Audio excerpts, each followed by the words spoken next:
1986 жыл 16 желтоқсанда Мәскеудің тағайындауымен Қазақстан Компартиясы орталық комитетінің бас хатшылығына осыған дейін қазақ даласына аяқ басып көрмеген Геннадий Колбиннің сайлануы шовинизмнің қазақ халқын кезекті табанға таптау еді. Бірақ қазақ енді шыдамады.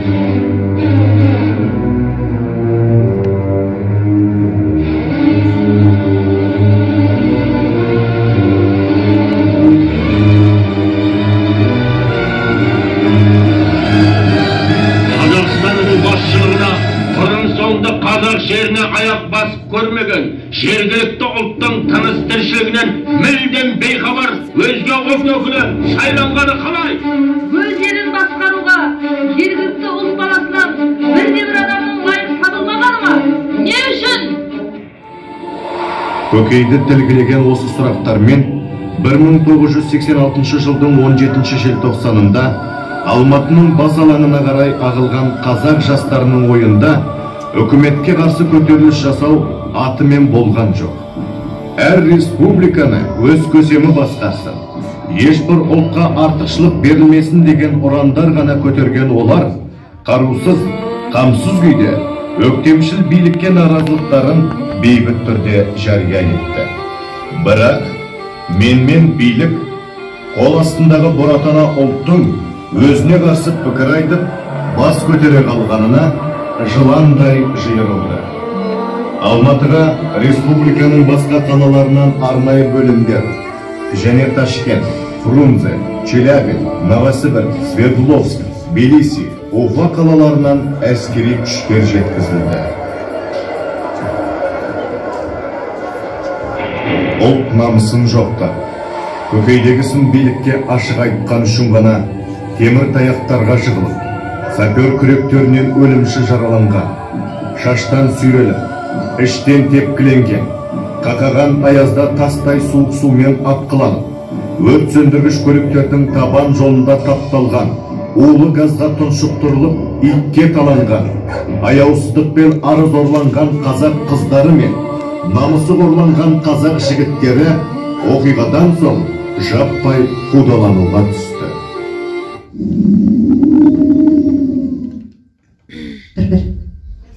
Аяғым, аға, аяғым. Ләззат, не болды? Аяғым, аға, аяғым. Ләззат, не болды? Ләззат, тұршы. Аяғым, аға. Қане, аяғымды көрейікші. Жақын жерде жатақхана бар. Ләззат, тұршы. Аяғым. Аяғың ісіп қалыпты ғой. Қанмен аяқ киім шешілмейді. Қанмен қап қалған. Ләззат, қаш!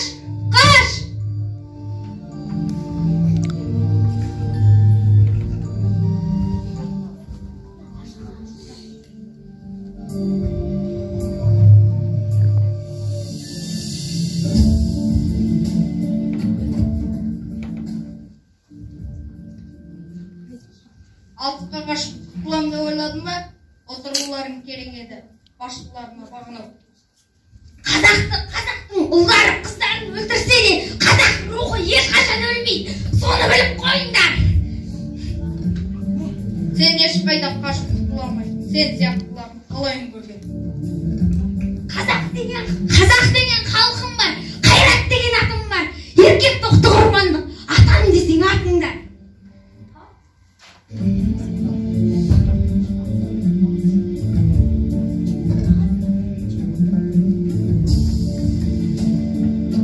Аға, тұршы. Қаншерлер не істедіңдер сендер? Жеп көрем сендерді, жек. Мендер мансыз, мендер жассыз, азатпын. Мендегі мұң, сіздегі мұңдай азап мұң. Ғажап мұң деп айту сізге лайықты. Бір білерім, қайсар қызбын, қазақпын.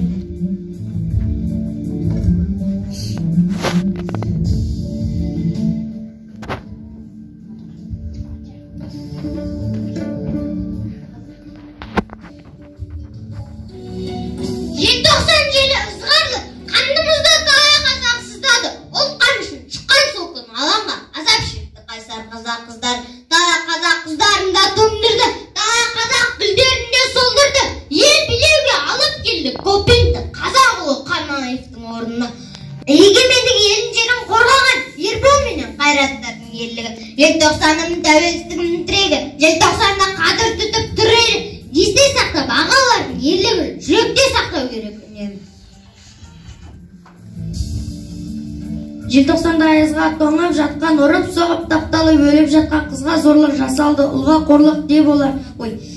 Сорақылық болама бұдан асқан сүйру күшті басқаша таратылды. Тек оларға жігітті дараттырды. Мас күнінен есірткіні пайдаланды деп оларға басқаша қаратылды. Тәуелсіздік оңай бізге келген жоқ, ол қыздарым оны қолдан берген жоқ. Отан үшін құрбан болған боздақтар, ел есінде қалды мәңгі өлген жоқ. Әрқашанда тыныш болсын түніміз, шуақ шашсын ашық аспан күніміз. Кеше ғана азаттықты аңсаған, бүгін міне елдердің біріміз. Тәуелсізді халқымыздың мақтанса, тәуелсіз еліміздің жаттанса, тәуелсіз ұлтымыздың азаттық, тәуелсіз жеріміздің ғажаптығы, тәуелсіздікке 30 жыл толды ғой дегенді жылы ғой. Әрбір адам біледі ғой. Оны қорғап қастерлеп өтеді ғой. Бізге тәуелсіздік қайықшы еркіндікті мәңгілік, тәуелсіз өмір сүре берейік, еркіндікті мәңгі сақтап өтейік. Әр дәуірдің еркінесі нарқы өзгерін алтынның, айналайын алтын әнім нар, жас өркені халқымның, желтоқсанда шындық жырын шырқаймын деп шарқырдың, желтоқсанда егемеді ел болсақ деп талпындың. Нашақор деп, маскүнем деп айыпталдың ұланым, саған жапқан сол жауыны естіп үнсіз тұрғаным, керім болып қалмады ма екен неге менің құлағым, айналайын жас қайратым қыраным. Өсер ұлдың қасиетте де бірлік болмақ қалауы, ауа желтоқсанның мұзға жаққан ауа өздігінде өр намысты жас өркені бар елдің ешқашанда еңкеюге тиісті емес жауабы. Еркіндігің, қасиеттің, қастерлігің, өзің барда өзегімде жоқ шерімің, кеше сенің келбетіңді арман қып, бодамына бұғауландық басқерлік, бабалардың басын тігіп бәйгеге, аналардың жанарында жас бердің, уай еркінді қош келдің, өзегімді өрт кераған қоғамда, өз үйіме өзім өгей болам ба, алшаң басып жүр алмаса алталаш, азаттығың қадіріңде жоғанда, саған жету қиын болса қаншалық, сақтап тұру қиынырақ одан да, Алланың берген азаттығының әр сәті аманат қой маған саған оғанда.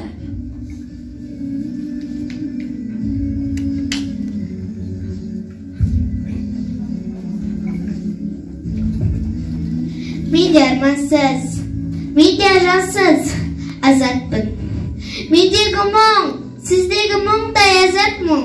Ғажап мұң деп айту сізге лайықты. Бір білерім, қайсар қызбын қазақпын. Я солай, намыс отым аздаттым. Маған қымбат, азат елім азат күн. Тек бір арман, 16-да қиылдым. Бәрі разы бөрі мінез бабалар. Алтын құрсақ ақ жаулықтан алар.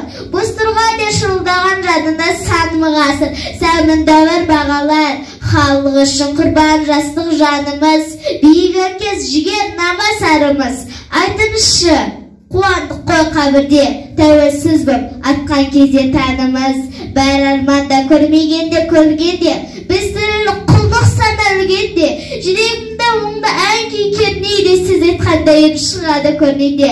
Жоғалттым ба домбырамның тегін, жалғаспады өнер жолай келіп. Мен бірақта бақыттымын да сіздей, сүтім қазақ мені сүйек. Армансызбын, ажалсызбын, азатпын. Мендегі мұң ғажап әрі азап мұң. Ұлтым үшін ұлтарақты аз десең сүйегіммен, сүтімнен де қазақпын. Көк бөрінің сіңіріндей сірімін, сол үшін де ажалсызбын тірімін. Шындық үшін құрбандыққа шалынып шырылдаған құлымдардың бірімін. Талай, тон алдым да тапталдым, өзімді өзім жоғалтуға шақ қалдым. Көк көйлекті көктемде де туылып, желтоқсанның еріп кеткен ақ қарман. Кек аладыр, кәріден де жастанда, қу тіршілік құпиясын ашқан ба? Бауыр қалды өзгенінде өртеніп, ана қалды сүтін сауып аспанға. Тәуелсіздік, қазақ үшін